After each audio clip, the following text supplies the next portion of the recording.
What is up, guys? This is KJ here, and today I want to show you what class setup I have for the current game that I'm going to play right now. So I'm using the FAL with red dot, stock, extended mags, primary gunfighter, whip perk 3 grid, lightweight, toughness, extreme conditioning, tactical mask. And I was all doing this for that gold camo. So you're gonna see me unlock a couple of achievements along the way, or challenges along the way, just to get it. Alright guys, on to the gameplay now. So I wanna talk about an interesting topic. Now you're gonna see that I go completely huge in this game. Because one of my teammates is struggling because he's also trying to get a gun gold and he doesn't have any attachments. Because he's saying that everything, but if you do everything at once, is a lot easier. I don't agree with ARs like that, because you have to do long range shots, and for that I believe you need a red dot because of how long range it is, and they're not one shot, trust me. So I want to talk to you guys about why HardPoint changed Call of Duty. In my opinion, HardPoint changed Call of Duty and it saved it because of how intense it is and how anything could happen in it. If you go back to the old days of Call of Duty history with the competitive side of it, you're gonna see that S&D is a slow-paced game. Okay, it's not the same as Capture the Flag, because S&D you have to play slow, you have to beat the other player, you have to communicate with your team, you have to play a lot slower. And the new rules that they added for the S&D makes it wonderful. It makes it a little more fast-paced, but still a little low-paced game. People can just camp it out. I mean, it's a huge hassle nowadays. Now, just explain why S&D. The primary things of S&D is that you have to play slow.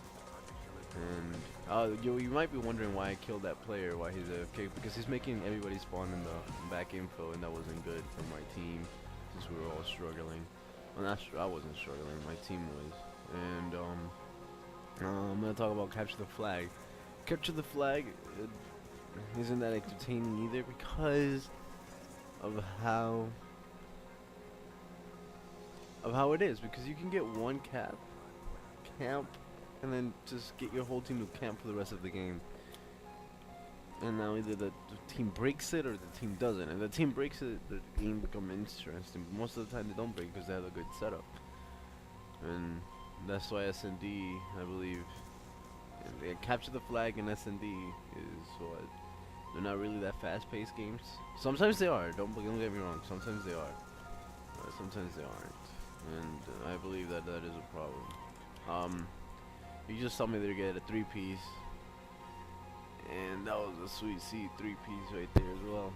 Now you watch, you're gonna see me go huge right now. All my teammates are dead. There goes 3, 4, 5.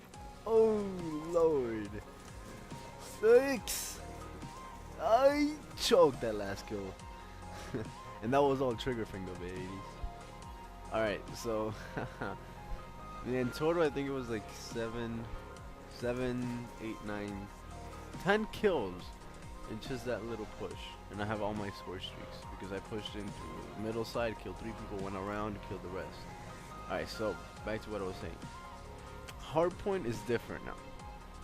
If you have a good team that knows what they're doing and playing HardPoint, the other team, doesn't matter what they are, will get a challenge.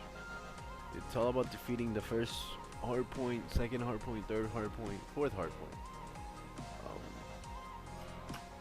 For some reason, it's like King of the Hill. I don't know if you guys ever played games that have King of the Hill. You have to secure a position for a little bit, and then the position switches, or it doesn't for some games. It just stays in one spot.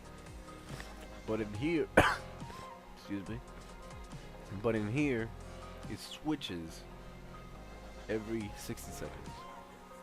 Now, those 60 seconds, you're gonna see your team. If you're not in the hard point, team's obviously gonna have control. You're gonna have to break the control. HardPoint's a very unpredictable game. I've seen it. Many people have seen it. I've played in it. It's a very unpredictable game, and anything can go both ways. Depending on how good the team is, you're still gonna get a pretty good challenge. In HardPoint, it's just too unpredictable what could happen. That's what saves Call of Duty. You could be playing against the top players in the world. As long as you know how to do your thing and win those, especially gunfights, you pretty much have that game dominated. The team that I went to Dallas with, for example, we played TBA. We played them in a HardPoint match, which was TBA is a team that was #1 and that were ranked for league play, and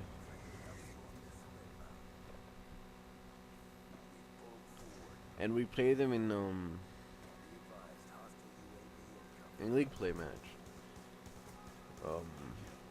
We played and we won, but it wasn't a close game. Most of the time they were kicking our butts, and not only that, they took control of the first 2 hard points, and we were like down by 120 to like 5. So I mean, it was a pretty hard comeback for us to do, but we made it. We got top 30 at Dallas. HardPoint, as I'm just saying, it's a very interesting game type to watch. Optic struggles with it. They're a pro team. They finally got the hang of it. I've seen their streams. I'm a fan of Nate Shot. But yeah, HardPoint, the new game type that they added into Call of Duty, I think it saved it. Because, in my opinion, I don't think I would be still playing Call of Duty if it was just SND and capture the flag. Because it's just boring. In pubs, if you ever see me playing, you're gonna see me playing some HardPoint or some very rarely times on SND. My win ratio for HardPoint, I think it was like a 2.66 or 3.66. One of those two. But this game is just, I hope they add this in the next Call of Duty series, because if not, it will be a huge bummer. HardPoint is just so interesting to watch. It brings so much hype. Like, one player could be hyped up in the next 2 seconds.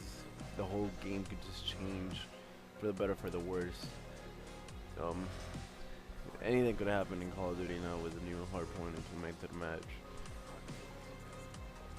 Because SND, capture the flag, we know that Optic could take those tournaments. We know that we're gonna win automatically. I mean,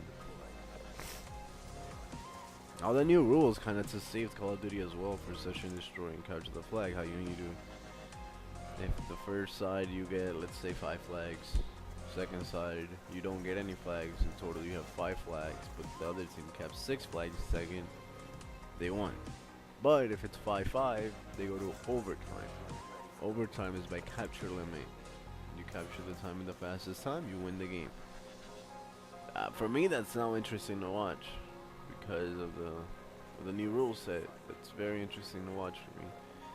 For S&D now, there's 6 rounds.